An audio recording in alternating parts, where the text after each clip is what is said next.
सिद्धा के लिए फिर सजेगा ताज, शिव कुमार का सपना क्यों नहीं हुआ साकार, देखिए कर्नाटक से जुड़ी हर खबर 9 सेकंड न्यूज में। कर्नाटक में सिद्धारमैया मुख्यमंत्री तो डीके शिव कुमार होंगे डिप्टी सीएम। सिद्धारमैया को विधायक दल का नेता चुना गया। सिद्धारमैया को कांग्रेस दल का नेता चुने जाने का प्रस्ताव शिव कुमार ने रखा।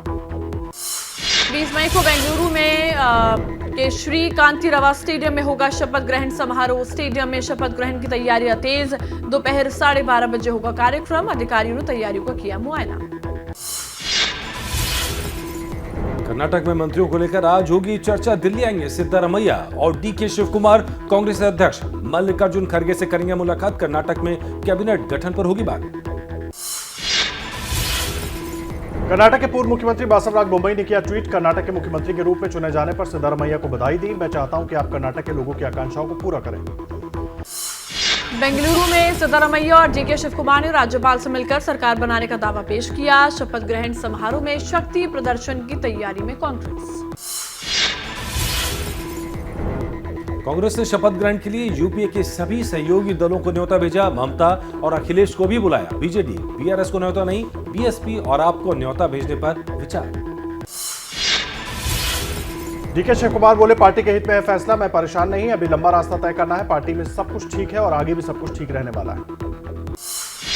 सीएम पद पर 2.5 साल की फॉर्मूले वाले सवाल पूछे जाने पर सिद्धारमैया ने कहा, मुझसे ऐसा कुछ भी नहीं कहा गया। और आइए अब देख लेते हैं देश की कुछ बड़ी खबरें 9 सेकंड न्यूज में। देश को जल्द मिलेगा नया संसद भवन। 28 मई को पीएम नरेंद्र मोदी नए संसद भवन का करेंगे उद्घाटन। लोकसभा अध्यक्ष ओम बिरला ने पीएम को उद्घाटन के लिए किया आमंत्रण। आधुनिक सुविधाओं से लैस नई इमारत में एक साथ बैठ सकेंगे 12 सदस्यीय संसद। जुलाई में शुरू हो रहे मानसून सत्र की कार्रवाई नए संसद भवन में होने की संभावना। अर्जुन राम मेघवाल ने किरण रिजिजू का संभाला कार्यभार, ली शपथ। पीएम मोदी का जताया आभार, बोले पीएम की उम्मीदों पर खरा उतरूंगा। किरण रिजिजू की न्यायपालिका से टकराव के सवाल से मेघवाल का इनकार, बोले सभी संविधान के हिसाब से काम कर रहे थे, कोई भी पद चुनौतीपूर्ण होता है। कानून राज्य मंत्री एसपी सिंह बघेल का भी बदला मंत्रालय। उन्हें स्वास्थ्य मंत्रालय से बनाया गया राज्य मंत्री। किरण रिजिजू को मिली पृथ्वी विज्ञान मंत्रालय की जिम्मेदारी। तमिलनाडु में जल्लीकट्टू खेल को सुप्रीम कोर्ट की इजाजत। कोर्ट में दाखिल याचिकाओं में पशुओं के खिलाफ क्रूरता बताया था। सुप्रीम कोर्ट ने दलीलों को ठुकराया।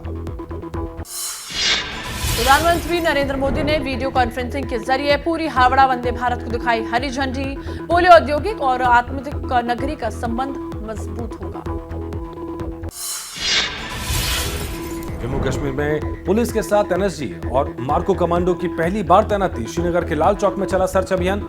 G20 समिट को लेकर सुरक्षा के चाक चौबंद इंतजाम। 23 साल पुराने प्रभात हत्याकांड मामले में आज इलाहाबाद हाईकोर्ट देगा फैसला। मामले की सुनवाई हुई पूरी। मामले में केंद्रीय मंत्री अजय मिश्रा समेत 4 लोग आरोपी। केदारनाथ धाम में बाबा के दर्शन के लिए रात से ही लग रही भक्तों की लंबी लंबी कतारें। अभी तक 3.5 लाख से ज्यादा भक्त बाबा केदार के कर चुके हैं दर्शन। 9 सेकंड न्यूज में अब देख लेते हैं राजनीति की कुछ और अहम खबरें। राजस्थान में कांग्रेस का आंतरिक झगड़ा बना पोस्टर वॉर। गहलोत के गृहनगर जोधपुर में सचिन पायलट के खिलाफ गहलोत कैंप ने लगाए पोस्टर। पूछा, संजीवनी घोटाले में चुप क्यों है पायलट। पुणे में बीजेपी की कार्यकारिणी बैठक में पार्टी के राष्ट्रीय अध्यक्ष जेपी नड्डा बोले, भारत दुनिया में अलग मुकाम पर खड़ा है। पीएम मोदी की वजह से देश तरक्की के रास्ते पर आगे बढ़ रहा है। एसपी नेता स्वामी प्रसाद मौर्य ने रामराज और आरक्षण को जोड़ते हुए किया ट्वीट। ट्वीट में लिखा, रामराज धोखा है, रामराज हटाओ, आरक्षण बचाओ। बीजेपी प्रवक्ता एसएन सिंह का स्वामी प्रसाद मौर्य पर हमला। बोले, मौर्य एक धर्म को कर रही है टारगेट, इससे समाजवादी पार्टी को भी हानि पहुंचा रही है। 1980 के मुरादाबाद दंगों के रिपोर्ट पर शुरू हुई राजनीति। योगी सरकार के फैसलों पर कांग्रेस बोली, बीजेपी दरकती जमीन थामने के लिए 1980 की बात कर रही है। संभल से एसपी सांसद शफीकुर रहमान बर्क बीजेपी पर भड़के। बोले, मुरादाबाद में ईदगाह का झगड़ा बीजेपी ने करवाया था, बीजेपी पर नफरत फैलाने का लगाया आरोप। मणिपुर में हुई हिंसा को लेकर मैतेई समाज ने की प्रेस कॉन्फ्रेंस। मणिपुर में हुई हिंसा को लेकर जताई चिंता। बोले अगर मैतेई समुदाय मणिपुर में खत्म हुआ तो और कहीं भी नहीं बचेगा। जयपुर के विद्यानगर में भड़काऊ भाषण देने के आरोप में साध्वी प्राची पर दर्ज हुआ मुकदमा। द केरल स्टोरी शो के बाद सिनेमा हॉल में समुदाय विशेष के खिलाफ दिया था भड़काऊ भाषण। वाराणसी पहुंचे प्रसिद्ध कवि कुमार विश्वास ने पीएम मोदी और सीएम योगी की तारीफ की और बोले भगवान ने इन्हें इस काबिल बनाया है कि वो मंदिरों को भव्य और दिव्य बना रहे हैं।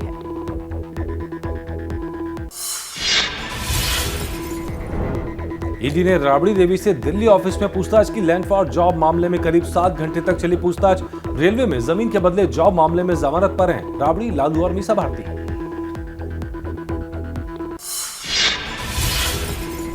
राबड़ी देवी से ईडी की पूछताछ पर बोले केंद्रीय मंत्री अश्विनी चौबे, जैसी करनी वैसी भरनी, बबूल का पेड़ लगाने वालों को आम नहीं मिलेगा।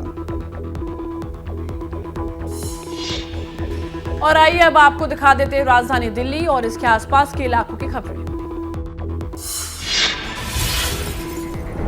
सूत्रों के हवाले से खबर, दिल्ली की तिहाड़ जेल प्रशासन ने दिल्ली सरकार को दिया प्रपोजल। जेल में बंद गैंगस्टर्स को केरल से लेकर जम्मू कश्मीर की जेलों में शिफ्ट करने का प्रस्ताव दिया। दिल्ली सरकार ने बिना मंजूरी अधिकारियों के ट्रांसफर पर लगाई रोक। सरकार ने कर्मचारियों के तबादले के लिए दिल्ली के सेवा मंत्री की मंजूरी अनिवार्य की। दिल्ली के पूर्व मंत्री सत्येंद्र जैन की जमानत याचिका पर सुप्रीम कोर्ट का ईडी को नोटिस। जैन के वकील अभिषेक मनु सिंघवी ने उनके खराब स्वास्थ्य का दिया हवाला। दिल्ली के पूर्व डिप्टी सीएम मनीष सिसोदिया के खिलाफ ईडी की चार्जशीट पर राउज एवेन्यू कोर्ट में सुनवाई। 4 मई को जांच एजेंसी ने सिसोदिया को पहली बार आरोपी बनाया था।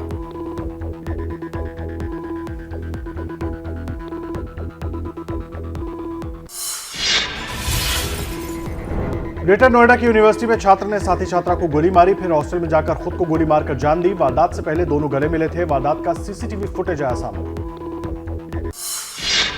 यूपी की नोएडा में एसटीएफ ने अवैध टेलीफोन एक्सचेंज का किया खुलासा। 3 लोगों को किया गिरफ्तार। हवाला फिरौती और जबरन उगाही जैसी वारदातों को अंजाम देने के लिए होता था इस्तेमाल।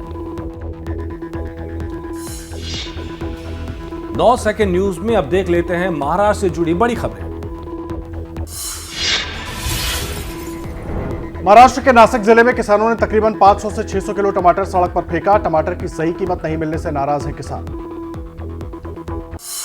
ओलावृष्टि और बेमौसम बारिश ने महाराष्ट्र के प्याज किसानों को रुलाए। खून के आंसू, हजारों एकड़ में लगे प्याज के फसल बर्बाद हो गए। सीएम शिंदे बोले किसानों को दिया जाएगा मुआवजा, किसानों का इनकार। महाराष्ट्र में बीजेपी प्रदेश कार्यकारिणी की बैठक में बोले deputy CM Devendra Fadnavis, Uddhav Thackeray supreme court से हार के बाद भी झूठी विजय की बात कर रहे हैं। मुंबई में नालों की सफाई को लेकर सीएम एकनाथ शिंदे के अधिकारियों की चेतावनी। बोले अच्छे तरह से हो नाले की सफाई, काम नहीं करने वाले लोगों पर होगी कार्रवाई। मुंबई एयरपोर्ट पर पकड़ा गया तस्करी का सोना।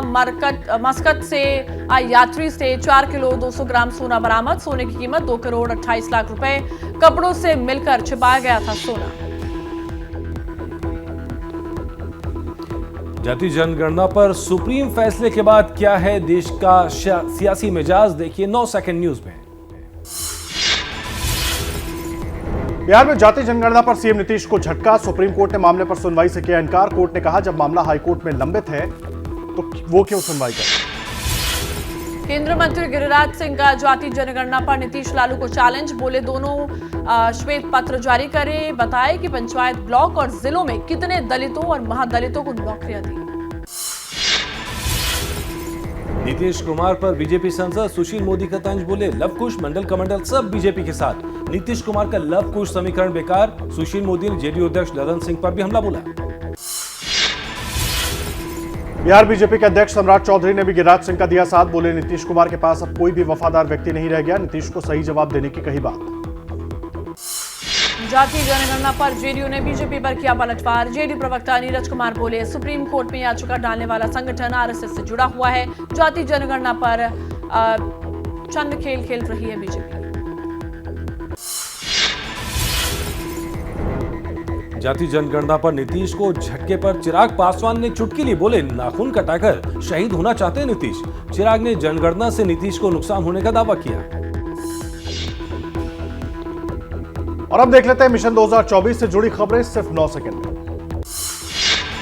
कांग्रेस नेता प्रमोद कृष्ण का बड़ा बयान, बोले बीजेपी कांग्रेस को हिंदू विरोधी पार्टी घोषित करना चाहती है, लेकिन कांग्रेस सभी धर्मों का सम्मान करने वाली पार्टी है। राजस्थान के सीएम अशोक गहलोत ने बीजेपी पर बोला हमला, कहा यूपी में बीजेपी खुद रेवड़ियां बांटती है और विपक्ष को बदनाम करती है। राजस्थान, पश्चिम बंगाल, ओडिशा में सामाजिक सुरक्षा योजना का किया दावा। निकाय के बाद रालोद का मिशन 24 19 मई से करेगी समरसता अभियान की शुरुआत। आरएलडी के राष्ट्रीय अध्यक्ष जयंत चौधरी 19 मई से प्रदेश में समरसता अभियान की शुरुआत बागपत से करेंगे। बिहार में जन स्वराज यात्रा चला रहे चुनावी रणनीतिकार प्रशांत किशोर का बी टीम वाले आरोप पर हमला, बोले उन्हें बी टीम में कहने वाले इस गर्मी में 5 दिन चलकर दिखाए। 9 सेकंड न्यूज में अब देखिए मध्य प्रदेश की बड़ी खबरें। मध्य प्रदेश के खंडवा में हॉरर किलिंग का मामला आया सामने। दूसरे समुदाय की पत्नी को लेने ससुराल गए हिंदू युवक की हत्या। प्रेम विवाह से नाराज थे लड़की के घर वाले। मध्य प्रदेश के मुरैना में पुरानी रंजिश के चलते दो गुटों में हुआ खूनी संघर्ष, जमकर चले लाठी डंडे, दोनों पक्षों के कई लोग हुए जख्मी। पच्चीपुरा में खटीक समाज के दो गुट आपस में भिड़े। एमपी के उज्जैन में भीषण सड़क हादसा, ट्रॉला और बस की जोरदार टक्कर, हादसे में 4 लोगों की मौत, 14 लोग घायल। देर रात हुआ हादसा, घायलों को अस्पताल में भर्ती कराया गया। मध्य प्रदेश के इंदौर में मुस्लिम पत्नी ने पति पर बनाया धर्म परिवर्तन का दबाव। परेशान पति ने फांसी लगाकर की आत्महत्या। आजाद नगर इलाके की घटना, महिला से शख्स ने की थी दूसरी शादी। एमपी के पूर्व सीएम और कांग्रेस नेता कमलनाथ का बड़ा ऐलान, कांग्रेस की सरकार बनने पर 100 यूनिट मुफ्त और 200 यूनिट पर आधे बिल पर बिजली देने का किया वादा। एमपी बीजेपी के अध्यक्ष बीडी शर्मा ने कहा कर्नाटक चुनाव से बेपरवाह होकर बीजेपी सकारात्मक तरीके से एमपी चुनाव में उतरेगी। एमपी विधानसभा में बीजेपी की जीत का किया दावा। कर्नाटक में बीजेपी की जीत के बाद एमपी में बीजेपी नेताओं की बड़ी चिंता। एंटी इनकम्बेंसी से बचने के लिए उपाय ढूंढ रही पार्टी। प्रादेशिक स्तर पर फेरबदल की भी गुंजाइश। भोपाल में आज बीजेपी प्रदेश कार्य समिति की बैठक, कार्यकर्ताओं से लेकर वरिष्ठ नेता तक होंगे शामिल। आने वाले लोकसभा और विधानसभा चुनाव को लेकर चर्चा की उम्मीद। धर्मांतरण को लेकर सख्त हुए एमपी के गृह मंत्री नरोत्तम मिश्रा, बोले धर्मांतरण करने वाले गिरोह पर सरकार की सख्त नजर। पिछले दिनों एटीएस ने धर्मांतरण के शक में 16 लोगों को हिरासत में लिया था। मध्य प्रदेश सरकार के मुख्य सचिव इकबाल सिंह बैंस को फिर मिला 6 महीने का एक्सटेंशन। इस साल के आखिर में होने वाले विधानसभा चुनाव तक बने रहेंगे मुख्य सचिव। एमपी के बांधवगढ़ टाइगर रिजर्व में मिला बाघ शावक का शव। निरीक्षण में शावक के शरीर पर मिले दांत के घाव के निशान। नए नर बाघ के हमले की जताई जा रही है आशंका। अब देखिए बाबा बागेश्वर पर हो रही सियासी बयानबाजी से जुड़ी खबरें 9 सेकंड न्यूज में। बिहार के बाद एमपी के सागर जिले में 19 मई से 22 मई तक सजेगा बाबा बागेश्वर का दरबार। एमपी सरकार में राजस्व मंत्री गोविंद राजपूत और उनका परिवार कर रहा है कथा का आयोजन। बिहार से बाबा की विदाई के बाद भी नहीं थम रहा विवाद। एयरपोर्ट के रनवे पर भीड़ और चार्टर प्लेन पर जेडीयू आरजेडी ने उठाए सवाल। पूछा बाबा के पास चार्टर प्लेन कहां से आया। बाबा बागेश्वर के बहाने चिराग पासवान ने बिहार सरकार को जमकर लताड़ा, बोले सरकार का काम क्या बाबा कर रहे हैं, बाबा क्या कर रहे हैं, सरकार का काम नहीं। धीरेन्द्र शास्त्री पर भड़के समाजवादी पार्टी के प्रवक्ता सुनील साजन बोले बीजेपी के लिए एजेंडा चला रहे हैं बाबा। यूपी में विरोध करेगी समाजवादी पार्टी। एसपी नेता स्वामी प्रसाद मौर्य ने अब राम राज्य पर बोला हमला। ट्वीट कर लिखा राम राज हटाओ आरक्षण बचाओ। बीजेपी ने किया पलटवार। बीजेपी नेता अश्विनी चौबे ने बाबा के बहाने बिहार की नीतीश सरकार पर हमला बोला, बोले 26 साल के एक लड़के से डर गई है सरकार। धीरेन्द्र शास्त्री के पोस्टरों पर काले पोतने वाले डरपोक। बाबा बागेश्वर पर चढ़ा बिहार का रंग। अंतिम दिन लोगों से भोजपुरी में की बात। भक्तों को गाकर सुनाया भोजपुरी गाना। बाबा का ये अंदाज देखकर लोग खुशी में झूमे। और चलिए अब आपको दिखा देते हैं कुश्ती संघ को लेकर जंतर मंतर पर दंगल सिर्फ 9 सेकंड में। दिल्ली के जंतर मंतर पर पहलवानों के धरने का 27वां दिन। जंतर मंतर पर पहलवानों का भारतीय कुश्ती संघ के अध्यक्ष ब्रजभूषण शरण सिंह के खिलाफ धरना प्रदर्शन जारी। ब्रजभूषण सिंह की गिरफ्तारी की मांग कर रहे हैं। दिल्ली के जंतर मंतर पर चल रहे पहलवानों के धरने को समर्थन देने पहुंचेंगे सचिन पायलट। सुबह 11:30 बजे खिलाड़ियों से मिलने पहुंचे सचिन पायलट। टीएमसी नेता शत्रुघ्न सिन्हा आज पहलवानों से मिलने के लिए दिल्ली के जंतर मंतर जाएंगे। दोपहर 12 बजे तक पहुंचने का है अनुमान। पहलवानों से करेंगे बात। कांग्रेस नेता रणदीप सिंह सुरजेवाला ने पहलवानों के समर्थन पर कहा, जब ये बेटे बेटियां देश के लिए मेडल लाते हैं तो मोदी जी फोटो खिंचवाने के लिए आ जाते हैं, लेकिन इनके साथ हुए अन्याय के खिलाफ बोलते नहीं। कांग्रेस नेता रणदीप सिंह सुरजेवाला ने कहा, जब सत्ता में बैठे लोग सत्ता का दुरुपयोग करते हैं तो ब्रजभूषण जैसे लोगों को बल मिलता है। ब्रजभूषण जैसे लोगों को सत्ता में बने रहने का कोई अधिकार नहीं है। कांग्रेस नेता रणदीप सिंह सुरजेवाला ने पहलवानों पर कहा, कांग्रेस पार्टी इन बहन बेटियों के साथ हर समय खड़ी रहेगी। हमारी बहन बेटियों को न्याय मिलने, इसलिए मैं यहां कांग्रेस के प्रतिनिधि के तौर पर आया हूं। पहलवानों के साथ चल रहे विवाद के बीच बीजेपी सांसद ब्रजभूषण शरण सिंह करेंगे शक्ति प्रदर्शन। 5 जून को अयोध्या में करेंगे बड़ी रैली। साधु संतों और सामाजिक संस्थाओं से जुड़े लोग शामिल होंगे। यूपी के बस्ती में किसानों ने भारतीय कुश्ती संघ के अध्यक्ष ब्रजभूषण सिंह के खिलाफ खोला मोर्चा। भारतीय किसान यूनियन ने सरकार से की ब्रजभूषण सिंह की गिरफ्तारी की मांग। महिला कांग्रेस अध्यक्ष अनीता डिसूजा जंतर मंतर पर धरना दे रहे पहलवानों से मिली। कहा, ये लड़ाई राजनीतिक नहीं बल्कि देश की हर महिला बेटी की है। हर महिला इनके साथ है।